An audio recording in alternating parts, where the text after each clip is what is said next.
Nessa manhã, eu quero tratar com vocês daquele ponto da doutrina cristã que foi redescoberto na Reforma Protestante e que é conhecido como o artigo pelo qual a igreja se mantém de pé ou cai. Então, eu não vou estar fazendo uma exposição bíblica. O que eu basicamente vou fazer com vocês é oferecer um resumo da forma como Lutero, Calvino e as confissões e catecismos da Reforma e pós-Reforma resumiram esse ensino tão importante, tão central para o pensamento da Reforma Protestante do século XVI. Na verdade, o que eu quero argumentar com vocês é que aquele ponto que realmente distingue o protestantismo do catolicismo é uma correta compreensão do ensino bíblico da justificação por graça recebida pela fé somente. Antes de entrar na matéria propriamente dita, nós precisamos levantar aqui o que eu chamaria de pano de fundo do ensino bíblico da justificação. É o que a Bíblia trata sobre o pecado e como o pecado arruína e destrói, macula nossa vida e nossa existência. Quando Lutero começa a se debruçar sobre ensino, revertendo as noções de Deus ex machina do teatro grego, onde Deus entrava em cena nas peças antigas, da antiguidade clássica, para resolver um problema em que os seres humanos não conseguiam resolver, Lutero diz que aqui há um problema que precisa de Deus para ser resolvido. Qual é a questão que vai suscitar o ensino da justificação por graça recebida pela fé somente? Nós, homens e mulheres, criados à imagem de Deus, filhos e filhas de Adão, nosso primeiro pai, estamos presos num problema que nós não temos como resolver, ainda que a gente precise desesperadamente de solução para esse problema. Deus é santo, e Deus permanece santo, e Deus é imutável, nós somos pecadores, e nós não conseguimos mudar a nossa natureza. Como nós, pecadores, então, podemos nos aproximar de Deus e ter comunhão com Deus vivo, sendo que Ele é sempre santo, Ele não muda e nós somos pecadores? Ou nós mudamos, ou Deus muda, mas Deus é imutável, Deus não tem como mudar, e nós não conseguimos transcender quem somos, nós não temos como mudar a nós mesmos. Nós estamos presos àquilo que é chamado na teologia de pecado original, quando Adão, nosso primeiro representante, para usar a linguagem que hoje é irônica do século XVII, quando nosso deputado Adão cai, todos nós caímos nele, tendo como nosso representante. Ok, captaram a piada então. Mas essa era a linguagem da teologia do século XVII sobre Adão. Ele era nosso deputado, nosso representante, nosso cabeça federal. Quando ele cai, todos nós caímos nele. E caímos com ele. Nós não só herdamos uma natureza corrupta e pecaminosa, mas nós agora vivemos debaixo da ira santa de Deus. Nós já estamos previamente condenados diante de Deus. Deus é contra nós, não por nós. E Deus é contra nós por causa do pecado de Adão, porque nós estávamos nele como nosso representante, nosso cabeça federal, e porque nós também concordamos com o pecado de Adão, cometendo pecados dia após dia. Os teólogos cunharam duas expressões para tratar dessa crise existencial que nós vivemos. Uma dessas expressões é bem conhecida: nós vivemos em depravação total, todas as esferas da nossa humanidade estão maculadas pelo pecado, todas as esferas da nossa humanidade são escravizadas ao pecado. Não só a vontade, mas a mente, os afetos, nossas paixões, mesmo nosso corpo, são escravos do pecado, na medida que nós estamos ligados em Adão. Nós também vivemos em incapacidade total. Por nós mesmos, a gente não consegue se voltar para Deus. A teologia medieval tentou solucionar esse dilema, sugerindo que Deus não negaria o seu melhor àqueles que fizessem o seu melhor. Deus não negaria a sua graça àqueles que fizessem o seu melhor. Mas quem de nós consegue fazer o seu melhor diante de Deus? Nossas melhores atitudes, nossas melhores obras estão maculadas pelo pecado, elas desonram a Deus, elas não comunicam glória a Deus, porque elas são feitas, mesmo as melhores obras, por amor próprio. Como então nós podemos nos aproximar desse Deus Santo? Como nós podemos ter comunhão, comungar de amizade com Deus Santo? É uma impossibilidade. O que nós temos então diante de nós é a face irada de Deus. É a face do Deus contra nós, é o Deus juiz que está diante de nós, se nós permanecemos ligados em Adão e em seu pecado.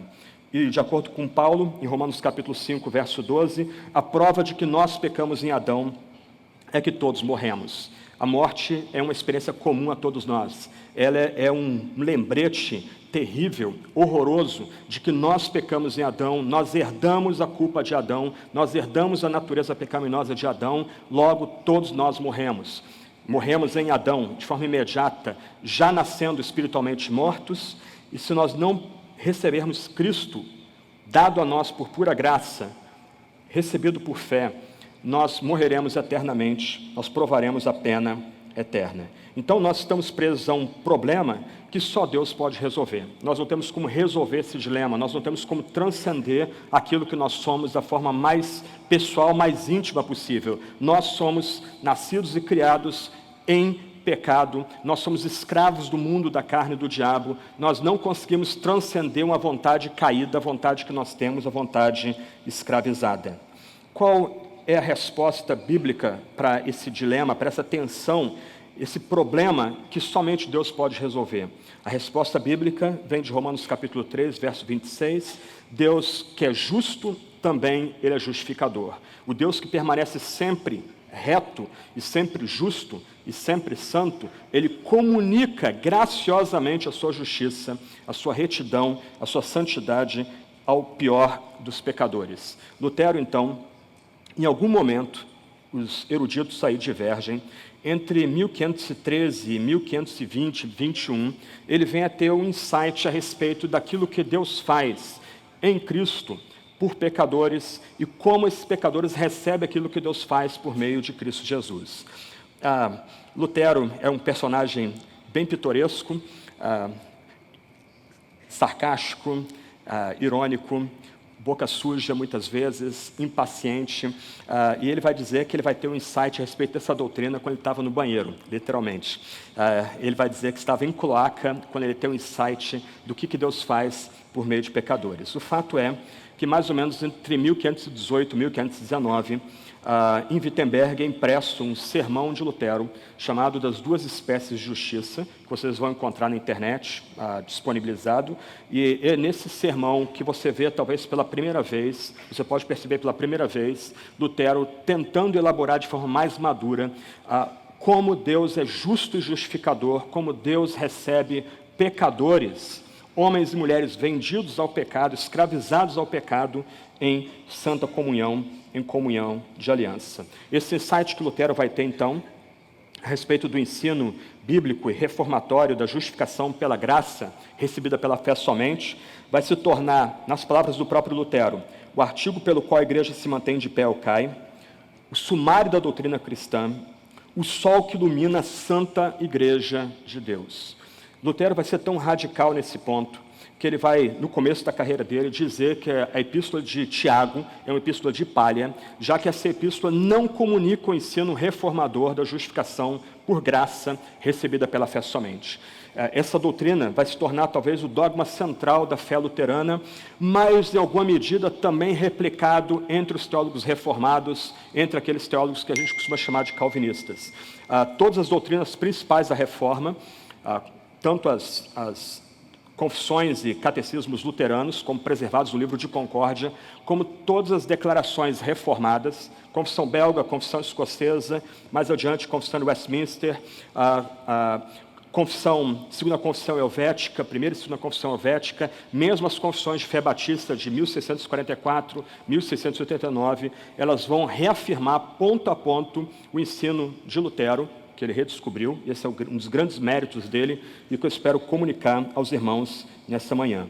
Mas, para mim, pessoalmente, o que me surpreende é que essa doutrina se tornou virtualmente esquecida em nosso meio. Uma palavra pessoal da minha parte, eu fui nascido e criado em igreja evangélica, com 6 meses de idade eu fui apresentado numa igreja evangélica, e eu só ouvi uma exposição dessa doutrina pela primeira vez, com 26 anos, quando eu tive o privilégio de ouvir o falecido Dr. Russell Shedd expondo Romanos praticamente verso a verso, parágrafo a parágrafo.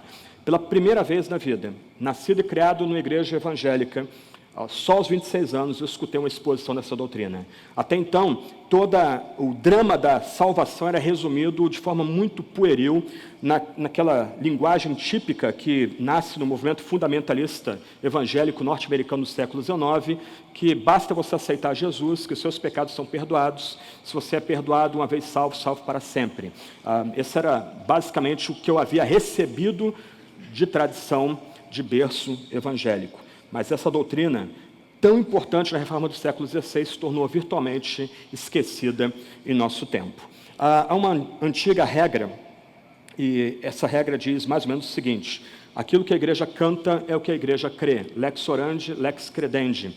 E para mim é escandaloso quando nós começamos a pesquisar os nossos hinários principais e nós não encontramos um único hino em nossos hinários aqui no Brasil, principais, que celebrem ou que ensinem por meio de música a doutrina da justificação pela graça recebida pela fé somente. Especialmente quando a gente considera os hinos escritos a partir do século XIX no contexto norte-americano. Por exemplo, um hino que aparentemente daria ou ensinaria essa doutrina é o hino 366 do cantor cristão, Firmeza, que seria o hino 93 do Novo Cântico, Firmeza na Fé. No original, num dos seus últimas estrofes, ele retrata o ensino da justificação pela graça recebida pela fé somente. Mas em língua portuguesa, ainda que a primeira estrofe esteja correta, a primeira estrofe, vocês vão lembrar, diz o seguinte: em nada ponho a minha fé, senão na graça de Jesus, no sacrifício remidor, no sangue do bom Redentor. A última estrofe do hino original celebra a doutrina da justificação pela fé, mas em nossas traduções, essa última estrofe foi simplesmente mudada completamente, de tal forma que a doutrina da justificação não é mais celebrada nesse hino, na sua tradução em português, como era celebrado no seu original em inglês. No hinário para o culto cristão, esse hino aparece como 348, a minha fé e o meu amor. A primeira estrofe também é completamente modificada e a última estrofe também não menciona nada sobre a doutrina da justificação. No original, o texto diz, a última estrofe desse hino: vestido somente em sua justiça, sem culpa estarei diante do trono, sobre Cristo a rocha sólida eu me firmo, todos os outros terrenos são areia movediça. Em outras palavras, essa que é a doutrina talvez chave da reforma protestante do século XVI, aquela doutrina que de fato distingue o protestantismo do catolicismo, simplesmente foi esquecida em nossos hinários, logo nós não conseguimos confessá-la ou professá-la na atualidade. Eu não vou nem entrar, nem falar aí dos novos cânticos, novos hinetos surgidos aí nos últimos 50, 60 anos, vou ficar somente tratando desses hinários, foram hinários importantes na tradição batista, presbiteriana e até mesmo congregacional. Mas essa doutrina, ela está presente em todas as confissões de fé principais, e eu basicamente quero oferecer para vocês um resumo dela a partir da pergunta 33 do breve catecismo. A pergunta 33 diz o seguinte: a justificação é um ato da livre graça de Deus, no qual Ele perdoa todos os nossos pecados e nos aceita como justos diante de si, somente por causa da justiça de Cristo a nós imputada e recebida somente pela fé.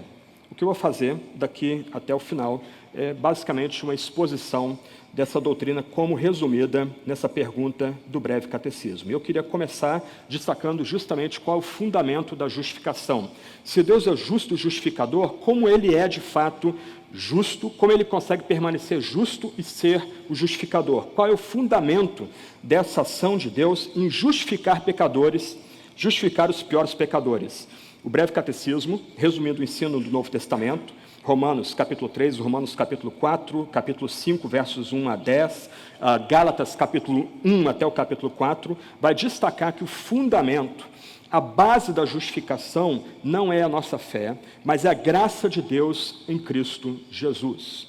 O breve catecismo, de forma muito bonita, resume esse ponto falando da livre graça de Deus.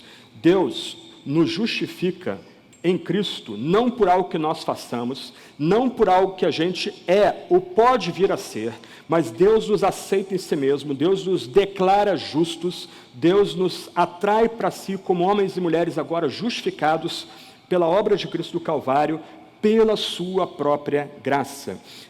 Nós resumimos graça como favor imerecido, e de fato essa justiça é comunicada simplesmente porque Deus quer comunicá-la. É isso que significa a graça livre de Deus. Deus nos justifica não por algo que Ele prevê em nós, não por algo que Ele prevê que faremos ou como responderemos a Ele, mas Deus nos justifica porque Ele quer nos justificar, porque Deus é completamente gracioso. Deus é todo graça, livre graça. Isto é, essa graça não está atrelada, não está acoplada a algo que o ser humano faça ou deixe de fazer. Então, fundamento, a base do que Deus faz em Cristo por nós é a sua própria graça. E é sempre bom distinguir graça e misericórdia. As duas palavras não são sinônimo. Por misericórdia de Deus, a Bíblia quer comunicar a ideia que Deus não dá aquilo que merecemos. Deus, por assim dizer, tira a sua mão de ira de sobre nós. Por outro lado, graça é Deus dar justamente o que nós não merecemos por causa do que Cristo fez na cruz, naquela cruz de vergonha e dor, como dizia o antigo hino. Então, o fundamento da justificação é a graça de Deus em Cristo Jesus. É a comunicação da satisfação de Cristo, da sua justiça e santidade ao pecador. E a linguagem que Paulo, em Romanos capítulo 4, vai empregar é que essa justiça de Cristo, essa perfeita obediência de Cristo, todos os méritos de Cristo são graciosamente colocados na conta do pecador, são imputados, para usar a linguagem teológica, ao pecador, quando esse crê somente em Jesus Cristo. O que nós temos, então, nesse primeiro ponto a destacar, é que nós somos tornados novos homens, novas mulheres, diante de Deus, não por nossos méritos, não por nossas obras, mesmo nossas melhores obras estão maculadas pelo pecado, mas nós somos tornados novos homens, novas mulheres, por causa do que Deus fez em Cristo, por causa da imensa graça de Deus em Cristo, por causa da livre e dadivosa graça de Deus. E nesse sentido, então, o que nós temos na cruz é uma doce troca. Cristo é esmagado pelo meu pecado e pelo seu pecado. E, do outro lado, quando nós cremos em Jesus Cristo, toda a perfeita obediência de Cristo, toda a santidade de Cristo, toda a vida perfeita de Cristo, contada como vida meritória, é colocada em nossa conta. Nós somos cobertos, por assim dizer, como por um manto com a justiça perfeita de Cristo. Em outras palavras, Cristo foi feito legalmente responsável pelos pecados dos crentes e sofreu o justo castigo que esses crentes mereciam. Você pode ler sobre isso em 2 Coríntios, capítulo 5, verso 21, 1 Pedro, capítulo 2, verso 24. Quando nós olhamos uma imagem de Cristo crucificado, e eu vou enfatizar um pouco mais isso amanhã e na quinta-feira, amanhã à tarde e quinta-feira de manhã, mas quando nós olhamos a imagem de Cristo crucificado, quando nós lemos as narrativas dos evangelhos de Cristo crucificado, Paulo domina aquele drama no Gólgota, lembrando que, se de um lado nós recebemos a perfeita santidade de Cristo sobre nós, do outro lado, Cristo é humilhado, Cristo é esmagado, Cristo é espancado e debochado, Cristo é levantado na cruz sangrenta por causa do meu pecado e por causa do seu pecado. Ele é reputado por Deus como o nosso representante, o nosso segundo Adão, como aquele que recebe sobre si a ira de Deus sobre o nosso pecado. Então, quando os pecados do crente forem imputados a Cristo, o ato de Deus tratar Cristo como legalmente responsável pelos nossos pecados não torna Cristo pecador. Alguns desses pregadores da mensagem de prosperidade vieram ensinar que na cruz Cristo se torna um tipo de diabo, Cristo é esmagado no inferno por causa dos nossos pecados, mas a natureza de Cristo é modificada na cruz. Ele é levantado como um segundo Adão. Se no primeiro Adão nós herdamos dele, toda a humanidade herda dele, a condenação e a culpa, do outro lado, em Cristo, ele é moído pelo nosso pecado, pela nossa culpa. Ele é esmagado como nosso representante sem pecado, ele é esmagado na cruz pelo seu próprio Pai. A sua natureza também não é contaminada pelo pecado. Cristo é, de fato, aquele que é responsável, ou é tornado legalmente responsável pelo nosso pecado. Quando nós lemos em Marcos capítulo 15, verso 34, Cristo bradando, Deus meu, por que me desamparaste? O que nós temos nesse momento ali não é uma separação entre o Pai e o Filho, mas o que nós temos ali, da forma mais profunda, é Deus mesmo moendo o seu Filho pelo meu pecado e pelo seu pecado. Na abertura do ministério de Cristo, antes de ele ser levado para o deserto, nós temos a cena do batismo, Jesus nas águas, Deus acima da criação, o Espírito Santo pairando sobre as águas, e nós ouvimos do relato evangélico, Deus falando, esse é meu filho amado, em quem tenho todo o meu prazer. Na transfiguração, de novo, o Pai fala do Filho, esse é meu filho amado, em quem me alegro, em quem tenho todo o meu prazer. Agora, na cruz, o Filho não vê mais a face amorosa do Pai.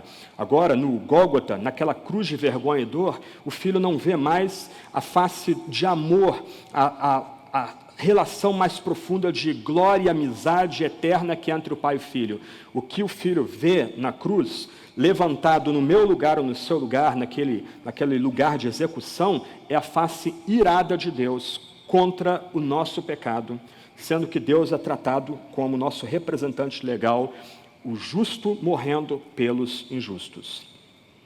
F.F. Bruce comenta esse ponto da seguinte forma, ele diz o seguinte: na oferta que Cristo faz de si mesmo, a justiça de Deus é vindicada e o pecador que crê é justificado. Presta atenção. Pois Cristo ocupa uma posição singular como representante de Deus junto ao homem e representante do homem junto a Deus. Na qualidade de homem representativo, ele absorve o juízo a que ficou sujeito o pecado humano.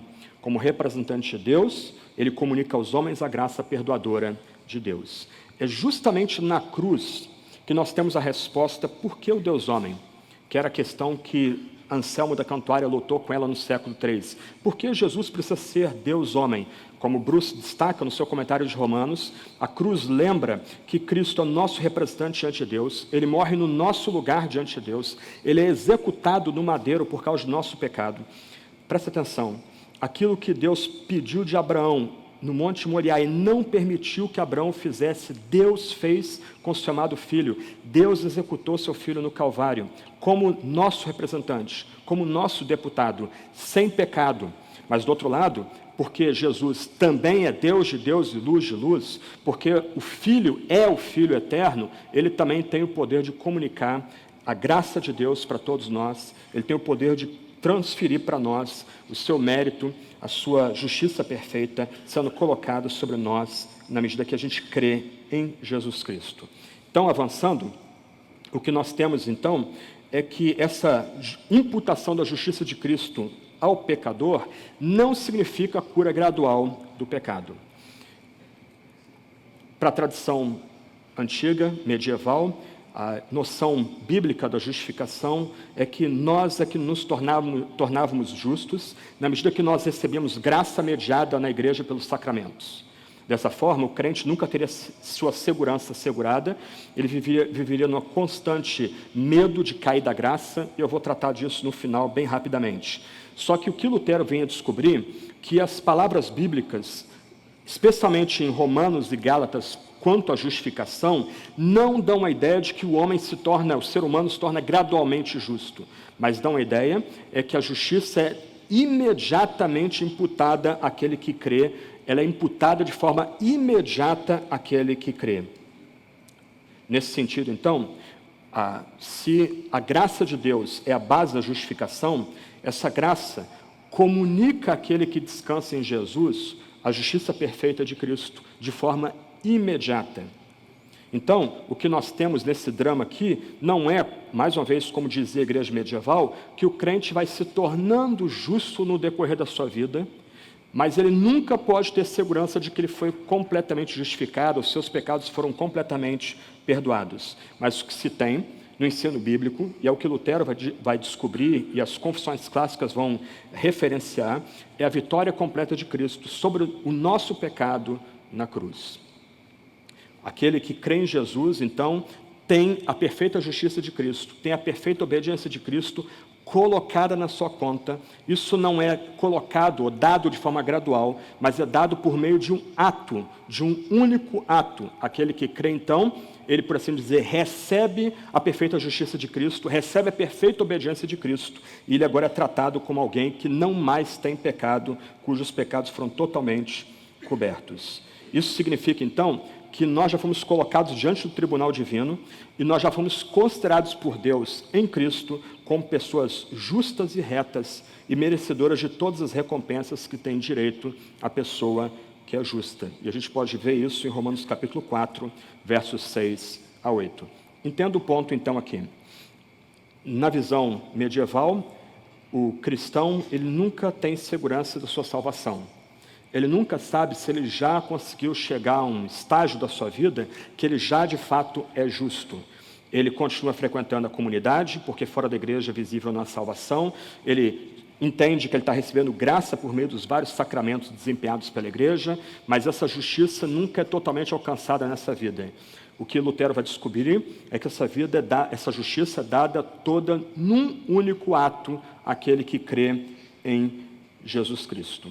Eu sei que imagens não comunicam com precisão toda a mensagem, mas você vai ver uma ilustração aí, que ela não é completa, mas ilustra um pouco o ponto da visão bíblica e reformadora da justificação pela graça. De um lado, essa ilustração mostra que Cristo recebe em si mesmo toda a ira de Deus que deveria ser derramada sobre aquele que crê. Então, nesse sentido, a ilustração ajuda a gente a entender que o que acontece no drama do Gólgota, no drama da cruz sangrenta, é que Cristo recebe em si a ira que nós deveríamos receber. Mas a ilustração falha ao não comunicar a ideia de que quando nós cremos em Jesus, a sua perfeita santidade, a sua perfeita obediência a Deus, ela é positivamente comunicada àquele que crê. Em outras palavras, aquele que crê agora é tratado como um homem ou mulher justo e reto, sem pecado. Alguns de vocês têm familiaridade com a linguagem, aquilo que a gente chama de indicativo, imperativo na linguagem do Novo Testamento. Algumas vezes o Novo Testamento vai dizer que sem santificação ninguém verá o Senhor, mas esse mesmo Novo Testamento vai nos chamar de santos. Qual é o ponto aqui? O ponto central é que quando nós cremos e confiamos em Jesus Cristo, nós agora, por causa de Jesus, somos tratados como homens e mulheres, se cremos nele, completamente santos, completamente justos, completamente retos, não por causa de nossos méritos ou obras, mas por causa da vida perfeita de Jesus, de obediência completa e por causa do seu sacrifício no Calvário. E esse é o cerne da mensagem da reforma. Deixa eu tentar tornar o ponto aqui um pouco mais escandaloso. Não só todos os nossos pecados foram perdoados por causa de Jesus Cristo, mas agora nós somos tratados como homens e mulheres posicionalmente justos e retos. Nós somos tratados por Deus como homens e mulheres como se nós nunca tivéssemos pecado, não por causa do que nós fazemos, mas por causa do que Cristo fez da sua vida perfeita e do seu sacrifício do Calvário. E esse foi o ponto central da Reforma Protestante do século XVI. Em outras palavras, no último dia, quando nós nos apresentarmos diante de Deus e de Cristo, quando Ele voltar em glória, não vai haver filminho passando a respeito de nossa vida, como alguns pregadores populares insistem em comunicar, né, e as pessoas envergonhadas com o que está passando ali naquele filme. Isso é ficção, isso não existe. O fato é que se nós cremos em Jesus Cristo, e a sua justiça nos foi dada, nos foi conferida, se nós já experimentamos que Deus é justo, mas também comunica a sua justiça aos piores pecadores, se esses creem em Jesus, o que nós vamos experimentar no último dia é a confirmação do que já aconteceu em algum momento em nossa existência, quando nós cremos em Cristo e fomos declarados justos, não por causa de nossos méritos ou obras, não por previsão de fé, mas porque Deus livremente quis nos conceder a perfeita justiça e a perfeita obediência de Cristo. Então, nesse sentido, nós, no último dia, nem precisaremos abrir a boca. Ao nos apresentarmos diante de Deus, Cristo se interpõe entre nós e Deus, e Ele vai dizer: eu sou advogado dele, eu defendo. nós vamos experimentar a confirmação do que nós já recebemos desse lado da existência. Ao crermos em Jesus, termos a sua justiça perfeita imputada sobre nós, sermos revestidos com o seu manto desse lado da existência, tratados agora como homens e mulheres como que nunca cometeram pecado. Por conta disso, a Escritura vai dizer, em 1 Coríntios capítulo 6, versos 1 e 3, que nós vamos nos assentar com Cristo e com seu Pai para julgar o mundo e julgar os anjos. Eu não sei o que isso significa, eu acho que mesmo os exegetas não sabem bem o que significa, mas como já destaquei, não vai haver filminho, nossa vida não vai ser exposta, porque nós já fomos cobertos pela justiça de Cristo. O que nós vamos ouvir no último dia é a confirmação do veredito que já foi proferido sobre nós, os que creem, desse lado da existência, e aí nós vamos nos assentar com o Pai e com o Filho para julgar toda a criação. Então, num aspecto muito sério aqui, o que ocorre no drama da justificação é que, de um lado, nós somos perdoados, e nós somos completamente perdoados, totalmente perdoados. Miqueias capítulo 7, verso 18 e 19, vai dizer que nosso pecado não ofende mais a majestade divina, nosso pecado é lançado no mais profundo abismo. Todo o nosso pecado, ele não ofende mais a majestade divina. Por isso que é impróprio nós dizermos que Deus está irado contra crentes. A ira de Deus foi propiciada no Calvário pelo próprio Cristo, na sua obra justificação. Do outro lado, Deus nos disciplina. E a gente aprende isso em Hebreus capítulo 12. Mas Ele não está mais irado contra nós. A ira foi removida. Nós somos perdoados. Completamente perdoados. Totalmente perdoados. Todos os nossos pecados perdoados. Mas esse é um lado da equação. E na tradição de onde eu vim, todo o drama da salvação foi resumida na questão do perdão dos pecados. Mas a afirmação de que nossos pecados foram todos perdoados em Cristo, se nós cremos nele, ela é negativa. Mas a Bíblia tem algo positivo a ensinar para a gente. Irmãos e irmãs, se nós cremos em Jesus, se nós descansamos no crucificado, não só todos os nossos pecados foram perdoados em Cristo, mas agora nós somos reputados como homens e mulheres completamente justos, completamente santos, completamente retos. Mais uma vez, não por causa de nossos méritos e obras, mas pelo que Cristo fez na cruz do Calvário. Esse é não tem nem como enfatizar isso, mas esse é o ponto central da reforma protestante do século XVI. Ser simplesmente monergista não quer dizer que você está alinhado com a reforma protestante do século XVI. Antes da reforma protestante do século XVI, Agostinho era monergista, Isidoro de Sevilha era monergista, Bernardo de Claraval era monergista, Anselmo da Cantuária antes dele também era monergista, Tomás de Aquino, Tomás de Kempis, todos eles criam em eleição soberana, todos eles criam que Deus soberanamente elege, não por previsão de fé a obras, uma mera previsão de fé a obras, mas Deus elege os piores pecadores para que eles cheguem à fé. Todos eles eram monergistas, mas eles não entenderam que nós somos aceitos por Deus por meio de um ato, isto é, quando nós cremos em Jesus Cristo, quando nós estendemos as mãos para aquele que foi levantado na cruz pelo nosso pecado, aquele que foi esmagado na cruz no meu lugar ou no seu lugar, no lugar de piores pecadores, quando nós descansamos somente em Jesus, nós agora, por meio de um ato, somos declarados completamente justos e retos. Não só todos os nossos pecados foram perdoados, mas nós agora somos tratados como homens e mulheres completamente justos e retos. Diante de Deus, diante do seu tribunal, nós já fomos absolvidos por meio de Cristo Jesus. Todo temor é expulso, todo medo é lançado fora. Nós agora somos estabelecidos, de fato, como novas criaturas, novos homens, novas mulheres, não por causa de nosso mérito, não por algo que a gente fez ou deixou de fazer, mas por causa de Cristo Jesus, do que Ele fez em sua vida e, finalmente, na cruz, em sua morte sangrenta naquele Calvário. Zacarias Ursinos, que é o autor do Catecismo de Heidelberg, ele resume esse ensino da seguinte forma na pergunta 36. O que você crê sobre a remissão dos pecados? Presta atenção como nossos pais entenderam corretamente a doutrina.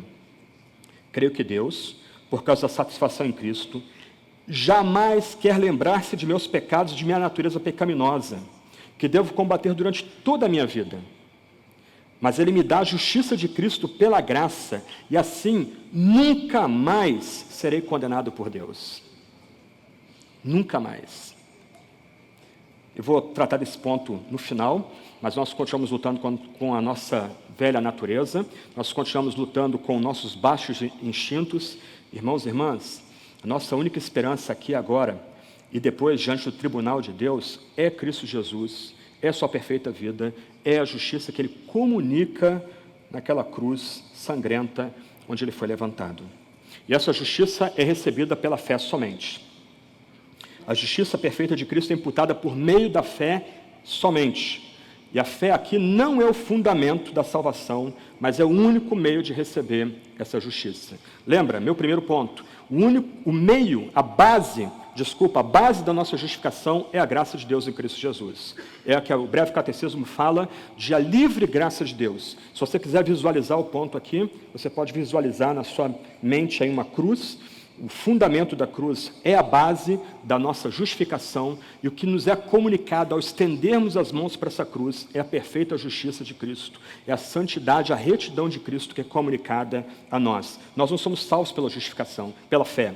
Nós não somos justificados pela fé, nós somos justificados pela graça, e nós recebemos essa justiça pela fé somente. A fé, então, é o único meio de receber a justiça divina. Como o breve catecismo, na pergunta 86, diz: a fé em Jesus Cristo é uma graça salvadora, pelo qual o recebemos e confiamos só nele para a salvação, como ele, Cristo, nos é oferecido no Evangelho.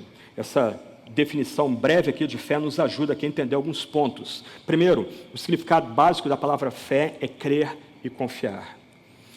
Como João Calvino vai dizer, os pregadores, ao expor o texto sagrado, devem retratar Cristo crucificado de tal forma e com tanta beleza que isso torna desnecessário quadros, vitrais e representações pictóricas da crucificação. Quando Cristo é retratado dessa forma diante de nós, quando Cristo sangrando, esmagado, cheio de feridas, preso no madeiro, é retratado diante de nós ou por meio da pregação, por meio do ensino, nós somos suscitados a confiar somente em Jesus Cristo, como dado no Evangelho, como dado na Sagrada Escritura. Nós somos suscitados a crer nesse Jesus. Nós somos suscitados a confiar nesse Jesus. E como meu bom professor de teologia sistemática nos ensinava, crer e confiar é basicamente estender mãos vazias para Cristo. É reconhecer que a gente não tem nada para trocar com Jesus, é reconhecer que a gente não tem nada para apresentar diante de Cristo. Tudo que nós precisamos para sermos novos homens, novas mulheres diante de Deus, o que nós precisamos para sermos reconciliados com Deus, está dado em Cristo, está dado na cruz de Cristo, no seu sacrifício sangrento no Gólgota, naquela cruz de vergonha e dor. Então, quando Cristo é retratado, crucificado diante de nós, quando Ele é colocado com poder diante de nós como aquele que morreu pelos nossos pecados, nós somos chamados a confiar somente nele. E nesse ponto aqui, a fé salvadora, a fé de fato salvadora, é edificada somente em Cristo, que é o fundamento da nossa salvação. E somente em Cristo como retratado, como oferecido na Sagrada Escritura. Nós não somos salvos pelas imagens populares de Jesus, nós não somos salvos por Cristo ser retratado como um tipo de guru, ou mestre, ou curandeiro. Nós somos salvos ao confiar no relato que vem dos evangelhos a respeito de Jesus Cristo.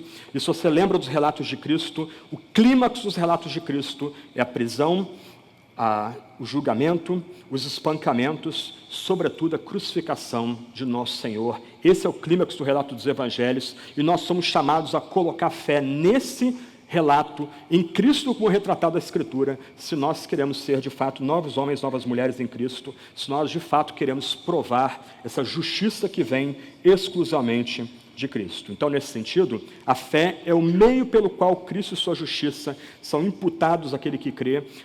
A fé é o único meio pelo qual a justiça de Cristo, a obediência perfeita de Cristo é dada a nós. Para usar a linguagem do profeta Isaías, antes nós estávamos vestidos com roupas de mendigo, sujas, fedidas, puídas, e ao crermos em Jesus Cristo, ao estender mãos vazias para o crucificado, nós agora somos revestidos com manto de festa, com um manto mais bonito de festa de casamento.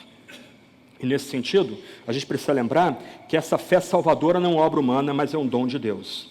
Para lembrar de Santo Agostinho, famoso bispo de Hipona, ele dizia que nós não somos eleitos porque Deus previu que teríamos fé. Nós temos fé porque Deus nos elegeu. Então, nesse sentido, se a fé fosse fundamento, a base da justificação, a fé seria um outro tipo de obra meritória realizada na presença de Deus. Mas a fé não é obra meritória. A fé é o reconhecimento que nós não temos nada. A fé é o reconhecimento que nós precisamos de uma justiça que vem de fora de nós, que é estranha a nós. A fé é o reconhecimento que nossa roupa é suja, é imunda, e que nós precisamos das roupas de festa que estão em Cristo. Nós precisamos ser revestidos das vestes do próprio Senhor Jesus. Então, por isso, a Sagrada Escritura vai lembrar que a fé também é um dom do Espírito Santo, ela é comunicada pelo Espírito Santo. A gente pode lembrar aqui de Atos 13, 48, que chegam a fé, aqueles que foram destinados para tal, Efésios 2, 8 e 9, Hebreus 12, 2, que lembra que Jesus é o autor e consumador, não só da fé dos grandes santos do Antigo Testamento, mas também autor e consumador de nossa fé. E essa fé é recebida no contexto da vocação eficaz e da regeneração. Nesse sentido, nós estamos realmente presos num problema que nós não temos como resolver, mas Deus resolve do começo ao fim. Deus permanece justo, isto é, Deus permanece reto, Ele não muda, Ele envia o Filho dEle para morrer pelos nossos pecados, e o que Ele faz é que quando nós cremos em Jesus, toda a justiça perfeita de Cristo é comunicada positivamente àquele que crê.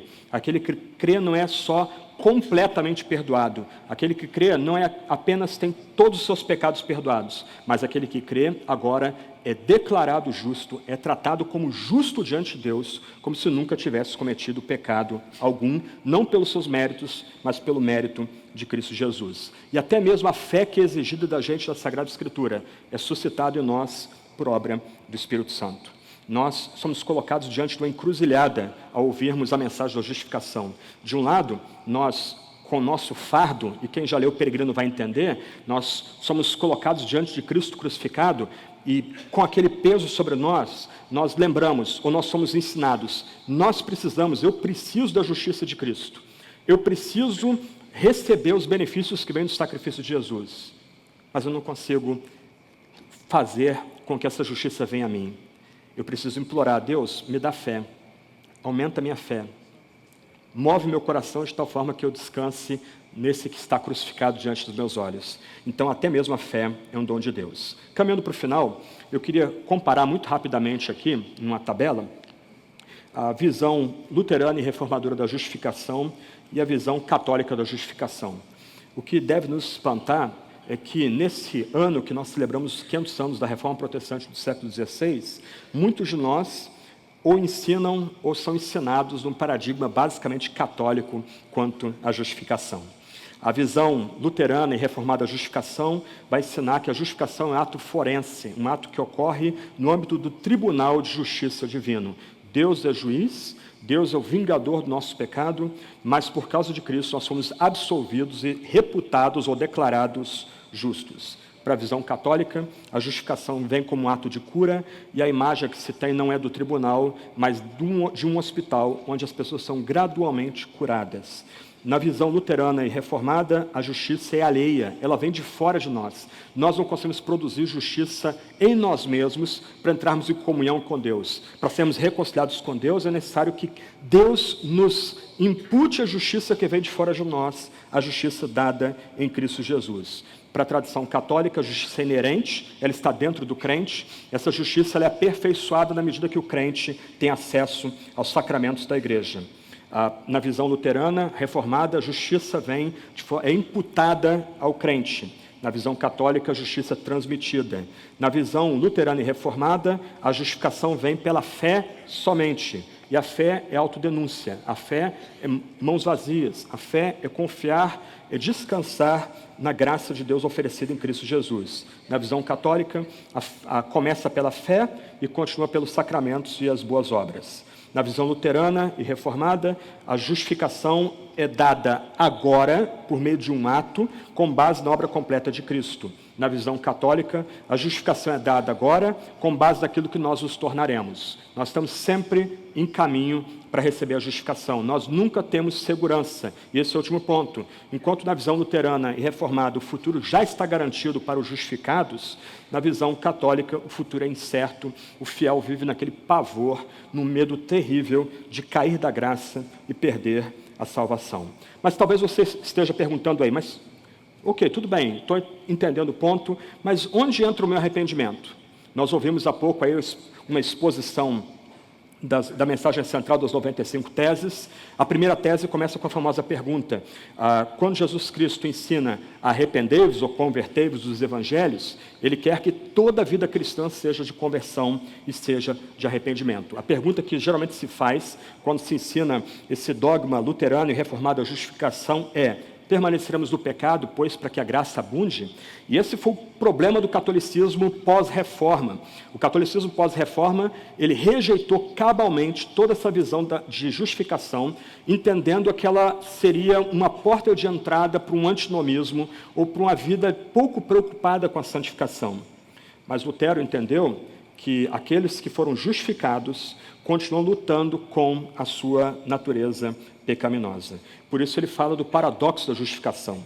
A pessoa que recebeu o dom da fé, ela vai ser simultaneamente, em sua vida após a justificação, simultaneamente justa e pecadora. Lutero vai dizer: somos verdadeiramente e totalmente pecadores, com respeito a nós mesmos e ao nosso primeiro nascimento. Inversamente, já que Cristo nos foi dado, somos santos e justos totalmente. Então, de diferentes aspectos, somos considerados justos e pecadores ao mesmo tempo. Nós, então, estamos presos a esse paradoxo. Por um lado, por causa de nossa natureza em Adão, nós vamos continuar lutando com o pecado, nós vamos continuar lutando com os demônios, nós vamos continuar lutando contra o mundo, como tipo de ideologia que se levanta contra Deus, mas, do outro lado, nessa tensão que não é resolvida desse lado da existência, se nós cremos em Jesus, se nós confiamos em Jesus, nós já fomos revestidos com sua perfeita justiça. E somos considerados, então, por Deus, como homens e mulheres completamente justos e santos e retos, como homens e mulheres que já estiveram diante do seu tribunal e foram absolvidos pelo Deus que é justo e justificador. Então, por conta dessa tensão, nós agora respondemos a Deus com uma vida de quebrantamento e arrependimento. Presta atenção, nós não somos salvos pela fé, nós não somos salvos pelo nosso arrependimento diário. A fé é o único meio pelo qual nós recebemos a justiça de Deus em Cristo Jesus. E do outro lado, nosso arrependimento diário, nosso quebrantamento diário é a nossa resposta de gratidão à grande graça que Deus nos deu em Cristo Jesus no Calvário. Por isso, como Lutero vai destacar, toda a vida cristã vai ser vida de boas obras a partir do ensino da doutrina da justificação pela fé somente. Ele vai dizer que o cristão vive não em si mesmo, mas em Cristo e em seu próximo. Então, num aspecto aqui bem sério, se de um lado, o fundamento da justificação é a graça de Deus em Cristo Jesus, a justificação consiste em Deus comunicar a sua justiça, dada em Cristo, a pecadores, e essa justiça é comunicada pela fé somente. Aqueles que creram em Deus e em Cristo, agora têm uma vida marcada por humildade, por quebrantamento, pela busca da santificação diária, não como a forma de aumentar ou diminuir o amor de Deus, não como a forma de atualizar a graça divina momento após momento, porque o amor de Deus por nós não aumenta nem diminui, Ele continua nos amando, como nos ama desde antes da fundação do mundo. Ele comunica esse amor de forma imediata a nós quando cremos em Jesus crucificado, como dado no madeiro. Mas do outro lado, nós buscamos arrependimento e quebrantamento diário pelo que Deus nos deu em Cristo Jesus. Essa é a nossa resposta graciosa. Essa é a nossa resposta alegre ao que Deus nos deu em Cristo Jesus. Nós, como Lutero vai dizer, passamos a ter uma vida marcada, não pelo amor próprio, mas pelo amor ao próximo e pela paixão por fazer boas obras, como resposta grata ao que Deus deu no Calvário. Eu queria encerrar lendo mais uma vez Zacarias Ursinos, no Catecismo de Heidelberg, na pergunta 60, ele resume tudo que nós vimos até o presente momento. O fundamento da justificação é a graça de Deus, A justificação consiste na imputação da justiça e da obediência perfeita de Cristo ao que crê somente, ao que confia somente. Esse que confia e crê em Jesus vai viver uma tensão durante toda a sua vida.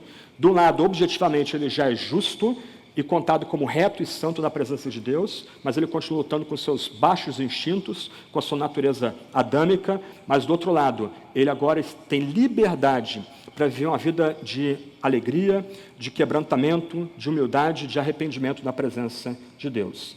Zacarias Ursino nos resume, então, tudo isso da seguinte forma: como você é justo perante Deus? Presta atenção na resposta. Somente por verdadeira fé em Jesus Cristo. Mesmo que minha consciência me acuse de ter pecado gravemente contra todos os mandamentos de Deus e de não ter guardado nenhum deles, de ser ainda inclinado a todo o mal, olha que bonito isso, gente. Todavia, Deus me dá, sem nenhum mérito meu, por pura graça e perfeita satisfação, a justiça e a santidade de Cristo. Grifa isso. Deus me trata como se eu nunca tivesse cometido pecado algum ou jamais tivesse sido pecador. E como se pessoalmente eu tivesse cumprido toda a obediência que Cristo cumpriu por mim. Esse benefício é meu somente se eu aceitar pela fé de todo o coração. Que Deus nos ajude de fato a honrar a tradição da Reforma, que nós celebramos esse ano, esses 500 anos da Reforma Protestante do século XVI, não só redescobrindo a doutrina da justificação, mas pregando, ensinando, vindicando essa mesma doutrina aqui e agora. Vamos orar e nós encerramos.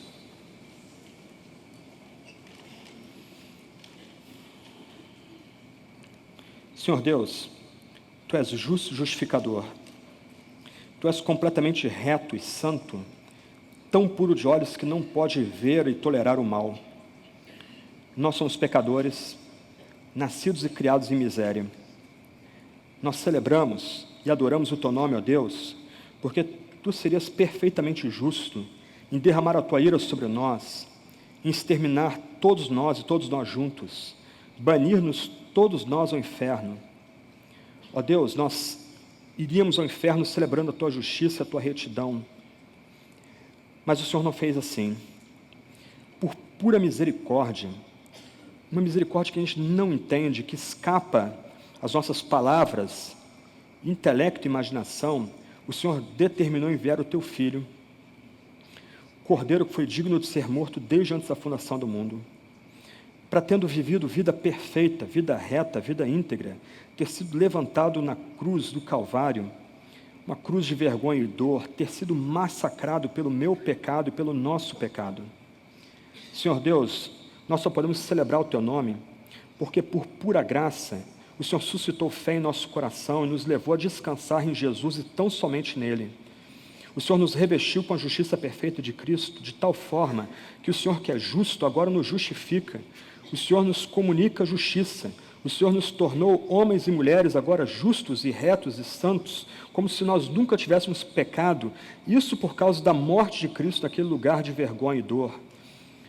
Ó Deus, nós celebramos o Teu nome, nós louvamos o Teu nome, nós cantamos o Seu nome. Senhor, nós não temos nem como proferir palavras na Tua presença por causa desse mistério profundo do Teu amor por nós, revelado na cruz em Jesus Cristo. Nós imploramos, ajuda-nos a meditar nessa doutrina, ajuda-nos, ó Deus, a aplicá-la continuamente em nosso coração, na nossa mente, ajuda-nos, ó Deus, a revestir nossa cabeça com essa doutrina como um verdadeiro capacete. Nós imploramos, ó Deus, que a gente possa pregar e comunicar essa doutrina aqui e agora. Ó Deus, dá Teu Espírito para nós, para que com fidelidade a gente exponha essa doutrina para o nosso povo, libertando-os dos grilhões, dos ataques satânicos, das acusações que vêm do diabo, do pecado que ainda continua residindo na gente, dos ataques que sofremos do mundo. Ó Deus, ajuda-nos a pregar essa doutrina no poder do Teu Espírito. Ajuda-nos a vindicar essa doutrina tão antiga, mas ainda desconhecida entre nós. Ajuda-nos, ó Deus, a cantarmos e a celebrarmos aquilo que o Senhor fez em Cristo no Calvário e dá a nós, por livre graça, recebida pela fé somente. Nós pedimos tudo isso em nome de Jesus Cristo, nosso Senhor, nosso Salvador, nosso justificador, nosso reconciliador, nosso propiciador, nosso expiador, nosso único Salvador. Em nome dele que oramos. Amém.